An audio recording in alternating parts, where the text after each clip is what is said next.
जय हनुमान।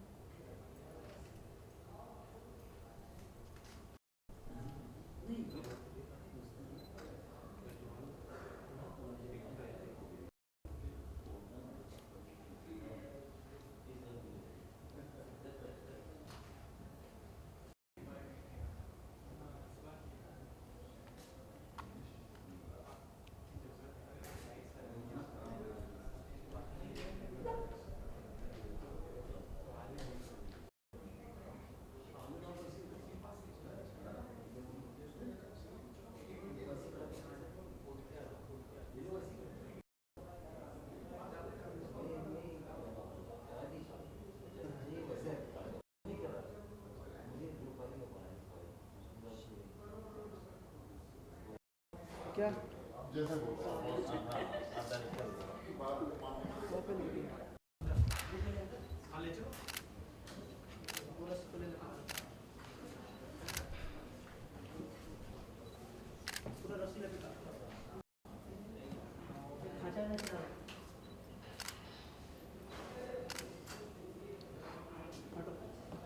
रोल के डब कर रहे हो इसमें?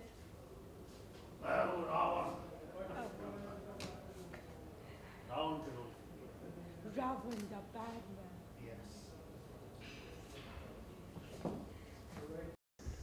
इस साइड से थोड़ा पार्टी है रे तू वे पुढे जातो इसमें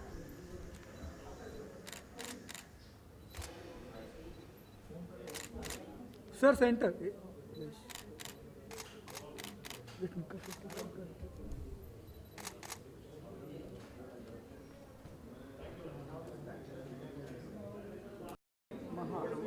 महायोद्धा महायोद्धा नहीं महायोद्धा अरे नहीं आप गुजराती लोग महायोद्धा महायोद्धा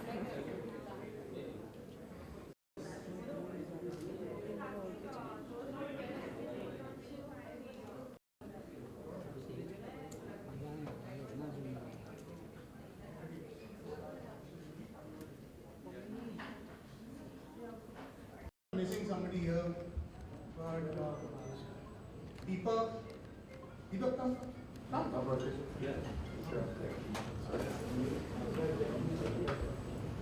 Anu,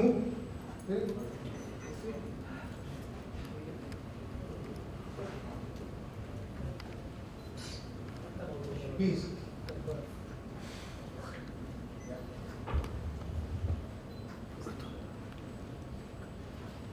So, please do the honors, sir.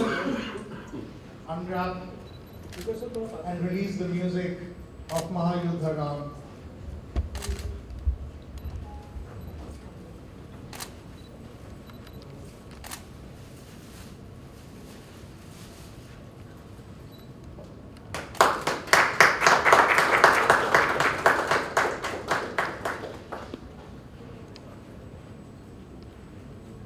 Can we have the lights switched off? We will play the first song that we are releasing after your listening to the photos.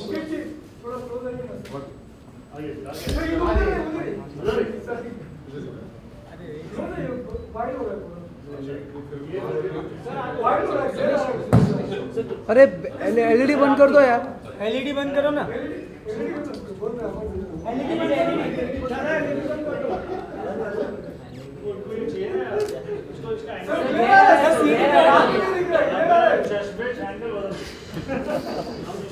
ऐसा कर देंगे सब दिखाई देगा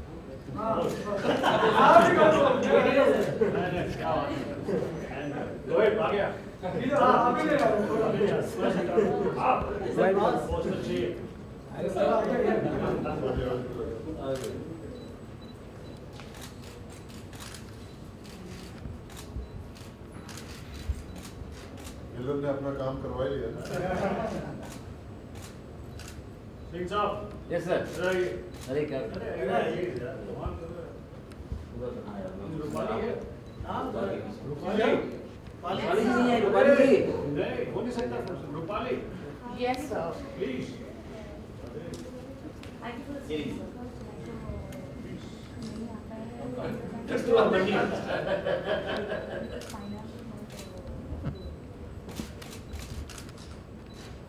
नहीं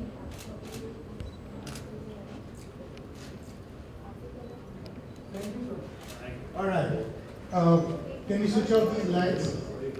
And now we're going to launch the first song video. I will request our Ravan to unveil this poster. Will she please do the honors? I think you'll have to. I can just pull it. Just do it, please. Yeah, please, please.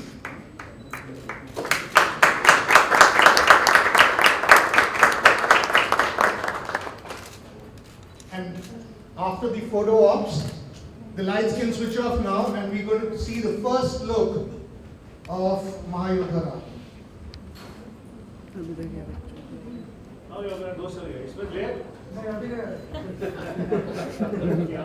See, now you have 11 hands of Ram. थोड़ा close light बोल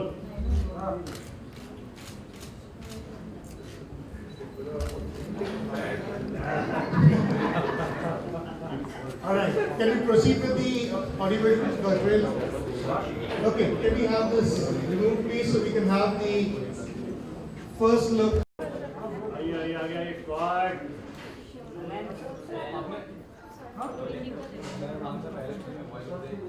फैजान पीछे आओ। रावण जो character है star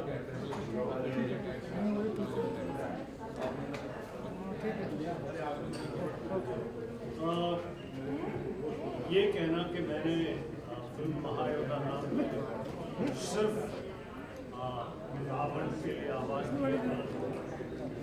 मैंने इस film में रावण का अभिनय किया क्योंकि डायरेक्टर होंगे जिन्होंने ये फिल्म डायरेक्ट की है, उनका ये मानना था, उनका ये सोचना था कि वो मुझसे पहले रिकॉर्डिंग करवाना चाहते हैं और 10-15 कैमरास लगाकर मुझे शूट करना चाहते हैं।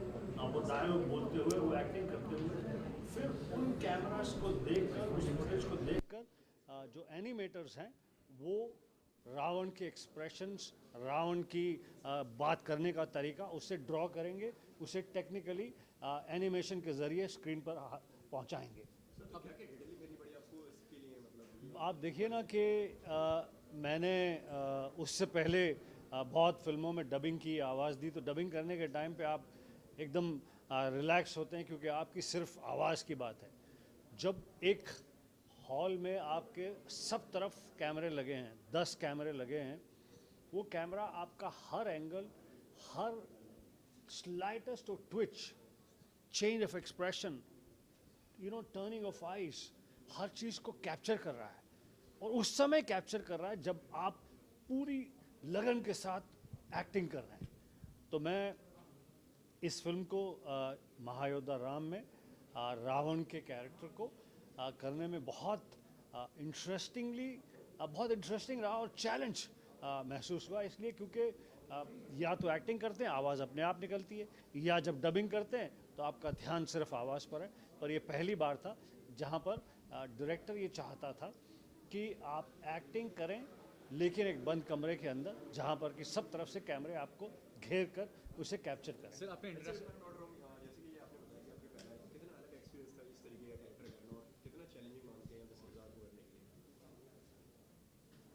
रावण का कैरेक्टर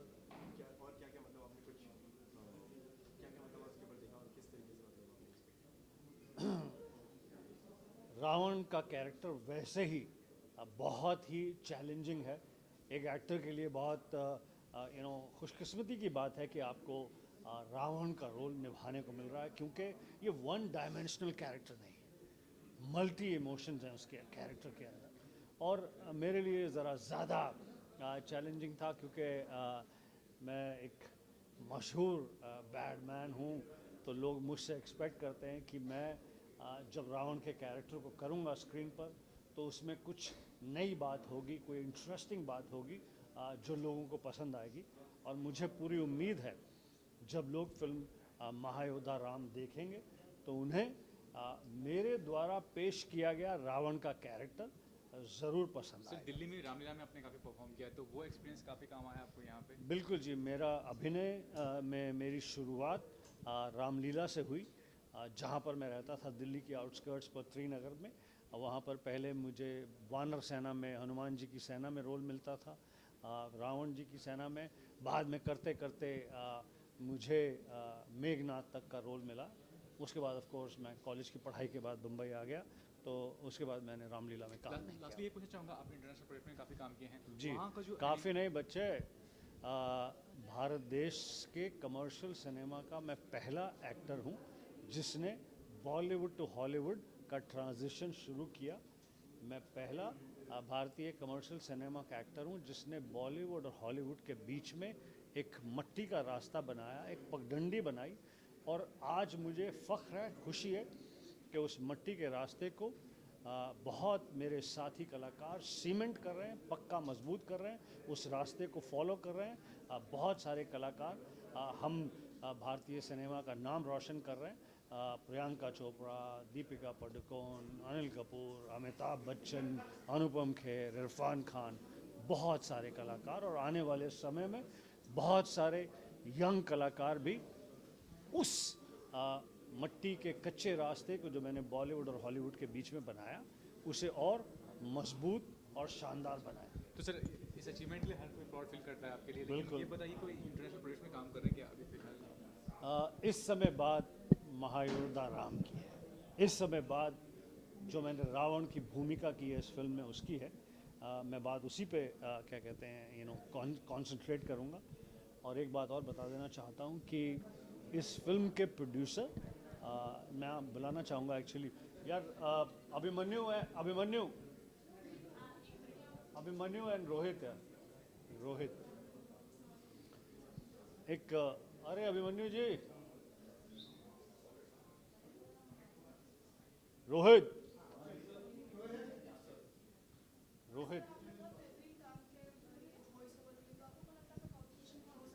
यार, पहले तो ये जो दोनों पैशनेट आदमी है जिनकी मैं, आइए ना यार, अरे आइए, फिल्म के प्रोड्यूसर अभिमन्यु जी और डायरेक्टर रोहित जी, मैं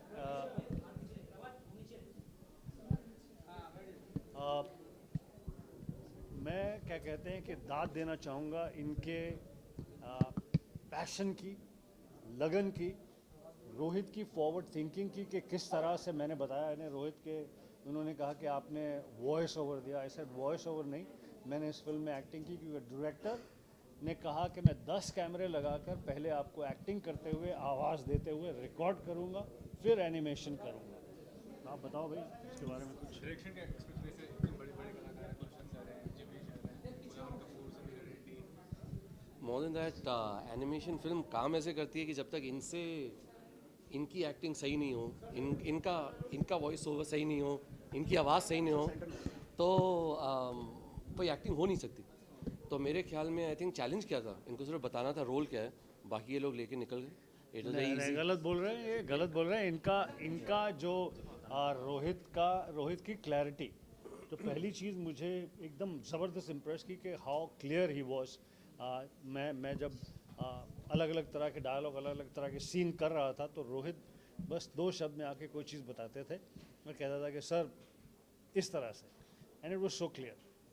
मैं ऐड करना चाहूँगा ऑफ कोर्स कि one of the most passionate producer Abhimanyu, जिन्होंने एनिमेशन फिल्म में, आप जैसे जानते हैं कि काफ़ी समय लगता है बनाने में, बहुत खर्चा होता है, बहुत पैसा लगता है, एंड उसी पैशन को उतने बरस तक कंटिन्यू करना और ज़्यादा जोश के साथ में फिल्म को लोगों के सामने लेकर आना is something that really the credit goes to the producer. तो ये बताइए कितना रिस्क फैक्टर इन्वॉल्व होता है? मतलब ऐसे तो कोई फिल्म में रिस्क फैक्टर इन्वॉल्व होता है, लेकिन एनिमेशन फिल्म की बात करें तो इसका मार्केट जो बेस है, नहीं, रिस्क तो बहुत है, पर जैसे अगर आपके पीछे रावण पड़ जाए तो आपको तो कंप्लीट करना ही पड़ेगा। तो ये स्टार कास्ट की बात करें, ये कितना आपके लिए प्राउड मोमेंट है? क्योंकि ये जो स्टार कास्ट इतना मिलना आसानी था, सब कोई बिजी है, कुणाल कपूर से लेकर। नहीं, एक चीज़ मैं बताना चाहता हूँ पिक्चर के बारे में, जो ना तो ट्रेलर में आया है, ना तो हमने अभी तक कम्युनिकेट किया है, कि इस बार आपको रावण जो दिखाई देंगे, आपको सारे 10 डिफरेंट एक्टर्स ने वॉइस किए हैं। तो पहली बार आपको ये देखने को मिलेगा कि जो रावण जैसे वाल्मीकि ने उनको रेंडर किया था, इतने बुद्धिमान थे तो उनके इतने सर कितना आर्ग्यू करते थे और सेंट्रल सेट को जो उनके जो मेन सर जो गुलशन जी प्ले कर रहे हैं उनको कितना कंफ्यूज कर देते थे। तो किस लार्ज स्केल पे इसको आप मतलब डिस्ट्रीब्यूट करने वाले हैं क्या? इंडिया या world wide? no, so we're doing a full India release, and hopefully from India it should go out and the world should watch this great tale of Ramayana.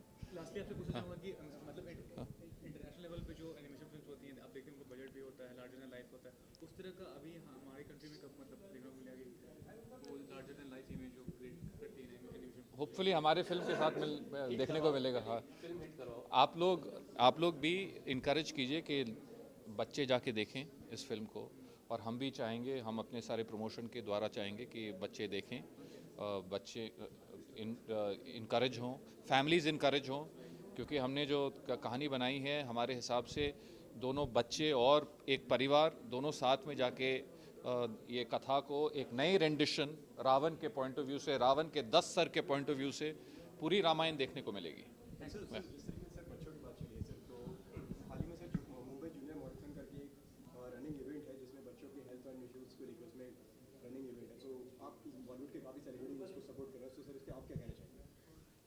अच्छी बात है, बहुत ही नेक बात है, बिल्कुल हम भी सपोर्ट करेंगे। और मैं वापस अपनी फिल्म की तरफ जाता हूँ कि मैं मेरे मित्र स्वर्गीय आदेश श्रीवास्तव को बहुत याद कर रहा हूँ।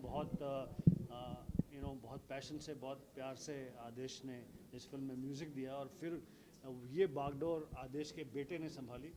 जो मैंने लास्ट गाना डब किया जब वहाँ पर गया आदेश के स्टूडियो में दोबारा, तो आदेश के स्वर्गवास के बाद उसका बेटा इस कमान को संभाले हुआ था, और उसने कहा कि अंकल मैं आपकी आवाज़ डब कराऊंगा। तो ये फिल्म जो है महायोद्धा राम, हमें ऑफ कोर्स रोहित ज़्यादा अच्छी तरह से बता सके, क्योंकि क्या हुआ एक पॉइंट के बाद ना रोहित पे पूरा भरोसा कर लिया कि वॉट एवर द डायरेक्टर वो सेइंग, बिकॉज और ये भरोसा आता है इतनी फिल्में करने के बाद, जब आपको कोई चीज़ एबिलिटी की झलकती है कि आपको लगता है कि यार यस मुझे अपना दिमाग लगाने की ज़रूरत नहीं है, the director has it all clear and director has looked at various avenues and various options. So over to you Rohit.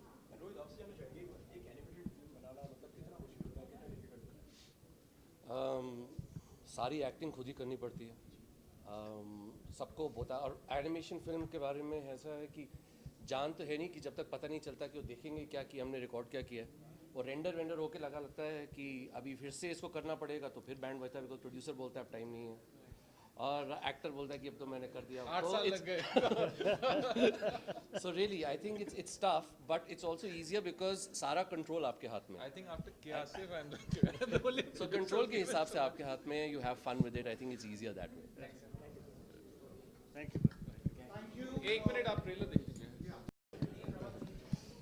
Well ये कॉन्सेप्ट ही बहुत अच्छा है। सबसे पहले तो शुभकामनाएं कॉन्टिलो को दूंगा जिन्होंने ऐसा सोचा, क्योंकि मुझे लगता है एनिमेशन जो है आज के ज़माने में सबसे बेस्ट वे है बच्चों के, आज की जनरेशन के पेनिट्रेट करने के लिए, क्योंकि शायद वो किताबें इतनी नहीं पढ़ते, न्यूज़पेपर भी नहीं पढ़ते हैं। एनिमेशन बच्चे देखना शुरू कर देते हैं, और बहुत सारे हीरो ऐसे दुनिया के हैं जिनके ऊपर ये फिल्में बन रही हैं, लोग देख रहे हैं, बच्चे पसंद कर रहे हैं। और ये जो इस तरह की जो एनिमेशन फिल्म है, इसका सबसे बड़ा फ़ायदा ये है कि हमारा अपना कल्चर जो है आज की जनरेशन तक पहुंचेगा, जो बहुत स्लो हो रहा था। और ये फॉर्म जो है मुझे लगता है one of the best form है, और हमारे पास जो टेक्निकली अब भी हम लोग बहुत स्ट्रॉन्ग हैं, बहुत साउंड हैं, और उससे ये चीज़ें और भी बेहतर बनती हैं, देखने में और भी मज़ा आएगा लोगों को। मुझे बेहद खुशी है कि इस एनिमेशन के ज़रिए हम अपने कल्चर, हमारी जो रामायण की जो कथा है, जो दुनिया भर जिसे मानती है, दुनिया मानती है, वो बच्चों तक पहुंच पाएगी। इसलिए पूरी टीम को मेरी बहुत बहुत शुभकामनाएं। सर आप ये कहना चाहूँगा कि आपकी भी क्रिएटिव वॉइस है, आप अपने वॉइस में रिकॉग्नाइज होते हैं कि आपकी आवाज़ है, तो इतने सारे कैरेक्टर्स हैं, मतलब बड़े कैरेक्टर्स हैं, रिलीजियस कैरेक्टर, पॉलिटिकल कैरेक्टर, ऐसे कौन से कैरेक्टर आप वॉइस देना चाहिए? ऐसे कोई कैरेक्टर? देखिए एज ए एक्टर मुझे जो मिलता है मैं पहले तो उसको देखता हूँ। ये मुझे मौका जब मिला हनुमान जी की वॉइस देने के लिए, तो मुझे बेहद खुशी हुई इस बात की, क्योंकि ये मेरे लिए सिर्फ एक बिज़नेस नहीं था, मुझे एक खुशी थी। कई बार आप कुछ काम करते करते कुछ अचीव कर जाते हो, जिस तरह अच्छी फिल्में होती हैं, इसी तरह मुझे जब मौका मिला कि हनुमान जी के ऊपर वॉइस देना, ये तो बहुत बड़ी बात होगी। और जो रामलीला के से लेके और घर में जो रामायण पढ़ी जाती थी, वो सब चीज़ें मैंने देखी हुई हैं, महसूस की हुई हैं। मैं खुद कई बार घरों में बैठ के रामलीला का हिस्सा बन जाते थे। तो आज उसकी आवाज़ देने का जब मौका मिला तो मुझे बेहद बेहद खुशी हुई। तो मैं बहुत खुश हूँ इस बात को लेके कि मेरी आवाज़ जो है मैं तो ये मानूंगा कि ऐसे महान शक्ति के लिए मेरी आवाज़ जो है इस काबिल समझी गई। एक मेरे लिए वो बहुत बड़ी बात है।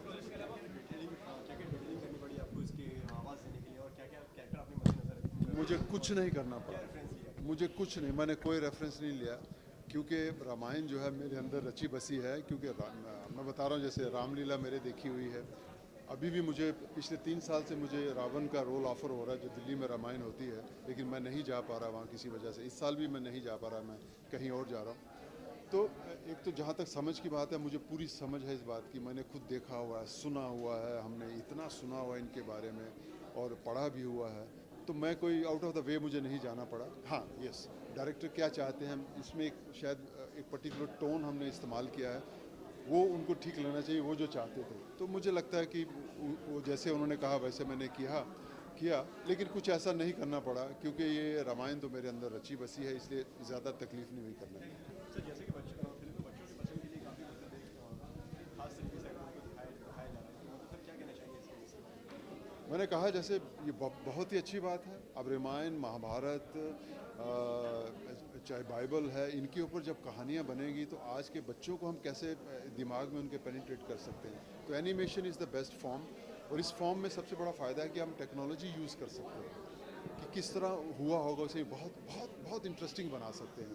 तो ये जो फॉर्म अभी चूज़ की गई है, खुशी इस बात की है कि बड़ी कंपनीज लाइक कंटीलो इस चीज़ में इन्वॉल्व हुए और उन्होंने इसे अपना एक वो बनाया कि हम इसे बेहतर तरीके से बनाएंगे और लोगों के सामने पेश करेंगे। तो सब चीज़ें मिल के टोटलिटी में मुझे लगता है ये फॉर्म जो है ये बहुत ही ज़बरदस्त है। इससे हम लोग अपने कल्चर को बच्चों तक पहुंचा पाएंगे। आज के लोग जिस तरह देखना चाहते हैं उस तरह उनको दिखा पाएंगे। इसलिए मैं समझता हूँ कि ये बहुत ही वेरी गुड एफर्ट। अच्छा, जिस तरीके से जिस तरीके से आज के टाइम में सर ये आपने बच्चे के बारे में सही तरीके से मुझे ऐसे शुरू कर रहा है कि एक इवेंट चल रहा है, रनिंग इवेंट है सर, ये बच्चों के हेल्थ एंड इश्यूज़ को लेकर उसमें ये इवेंट है और इसमें काफ़ी बॉलीवुड एक्टर और सेलिब्रिटीज़ को सपोर्ट करें। तो सर आप क्या कहना चाहेंगे? मुझे जब भी मौका मिलता है मैं जहाँ जहाँ जा सकता हूँ। अभी पेड़ लगाने की शुरू हुई थी तो मैं एक संस्था के साथ जुड़ गया था। मैं यहाँ से कोई 200 किलोमीटर दूर गया था, मैंने भी वो किया। साफ़ सफाई में अगर कोई मुझे बुलाता है, अगर मैं उसका हिस्सा बनता हूँ, मैं भी अपने एरिया में जुड़ा था कुछ लोगों के साथ में। तो मुझे लगता है कि जो भी देखें, हमारा देश जो है अभी चीज़ों को समझ रहा है। जो हम लोग यही समझ पा रहे थे कि अमीर बनना ज़रूरी है, अच्छे कपड़े पहनना ज़रूरी है और अच्छी दुकान, अच्छा ऑफिस होना ज़रूरी है, लेकिन हम उसके साथ जो चीज़ें जुड़ी हुई हैं उनको बिल्कुल इग्नोर कर रहे थे। हम ये भूल गए थे कि सब्जियां हमारी कितनी फ्रेश होनी चाहिए, किस तरह हम उनको प्रोटेक्ट करना चाहिए। हम भूल गए थे कि खाना हमारा कितना हाइजीन होना चाहिए, हमारा स्ट्रीट फूड कितना हाइजीन होना चाहिए, उनको किस तरह सिखाना चाहिए। ये चीज़ें हम नहीं भूल गए थे। तो ये चीज़ों की हमारी समझ अभी बड़ी है। तो मुझे लगता है कि टीवी के माध्यम से, जिस तरह आप कह रहे हो, बड़े लोग साथ में जुड़ेंगे तो इन सब चीज़ों को एक एक करके हम लोग हैंडल कर सकते हैं और मुझे उम्मीद है आने वाले समय में इन चीज़ों का फ़ायदा होगा। Thank you.